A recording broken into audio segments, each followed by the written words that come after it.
Hey folks, did you know you can buy a weapon online? Well, you can, but should you? That's what's coming up.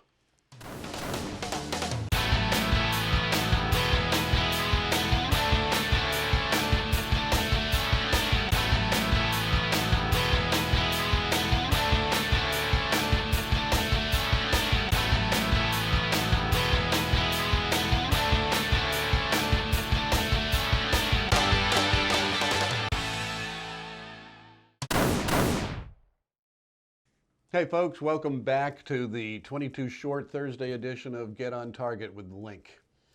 Today I want to talk about buying a weapon online. I did it just recently. You may have seen my most recent gun review for the Smith & Wesson M&P Bodyguard. Well, I got that online, and it wasn't the greatest experience in the world, and I want to share what happened to me so it doesn't happen to you. So here's what happened.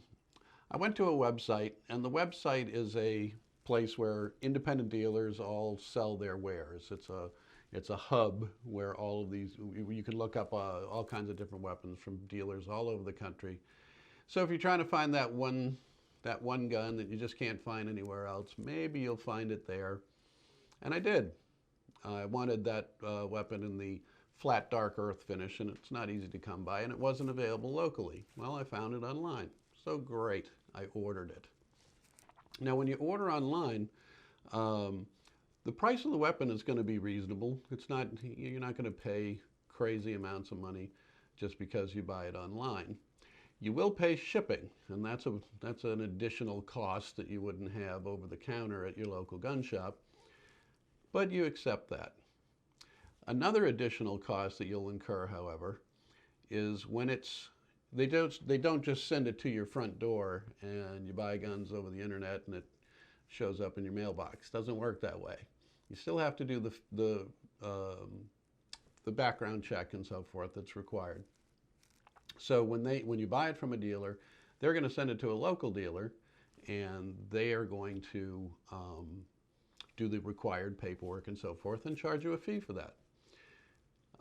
So mine went to a local dealer here where I was paying $25 for the privilege of them doing my paperwork.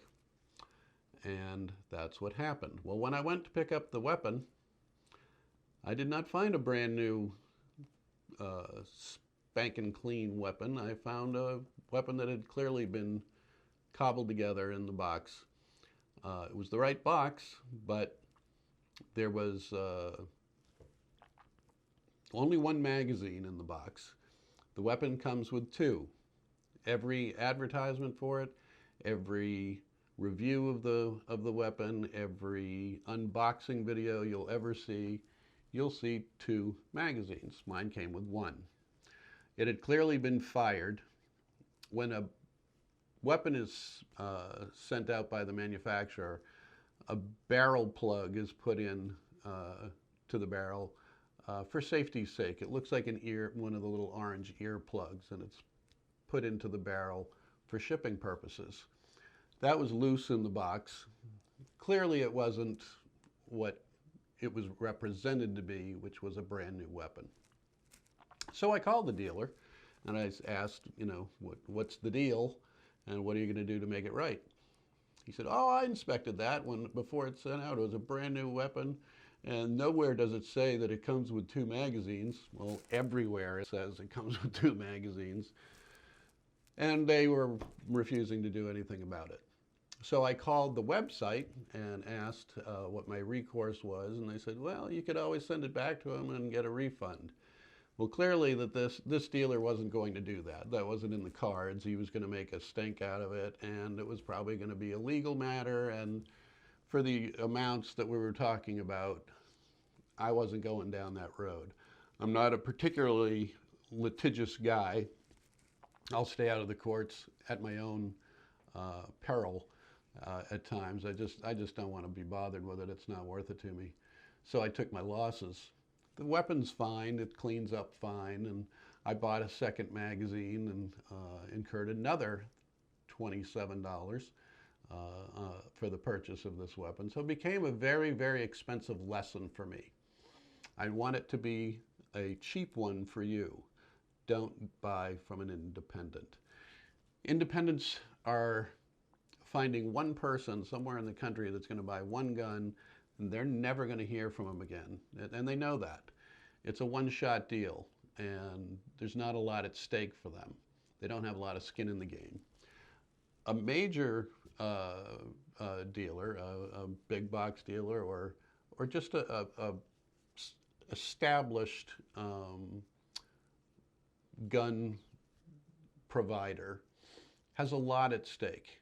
If you have a really good experience with a big organization, they have a good chance of having a second purchase of a gun coming from them, and maybe a third. And once you have those, you're going to need ammo for all of them. Maybe you get that purchase too. Once you have ammo and a gun, you might need a holster, or maybe some cleaning materials, something to keep it pristine and operating properly, etc., etc., etc. They have skin in the game. It's a long-term relationship, and you're probably a long-term enthusiast. This is a lifetime of purchases that they have on the line, and they take it seriously. That's what happened to me. Don't let it happen to you. Nothing wrong with buying online, although again, you're going to have shipping and you're going to have the federal licensed dealer to contend with on a local basis, and you're going to pay both of those. So you're going to pay through the nose. But if it's something that you really, really want, go ahead and get it, but get it from someone reliable. That's my essay for today. I hope it's useful to you. I hope you don't need it, but take it as a lesson. Let me take the pain, you take the gain, okay? Let me know down below in the comments, have you ever bought a weapon online? Was it a good experience? Was it a bad one? What happened? Tell me your experiences. Tell me your experiences about anything gun-related during the week or in the last year. Tell me what's going on. Let's have a dialogue. Let's chat here. I'll be referring to the comments. Find some stuff that's interesting. It might trigger something that's happened to me, and we can talk about it. Should be fun, but much more casual than what the Tuesdays are. So if this is appealing to you, like the video, subscribe to the channel, ring the bell. There's going to be a lot more coming up, and I really want you to be here with me. So until the next time, see ya.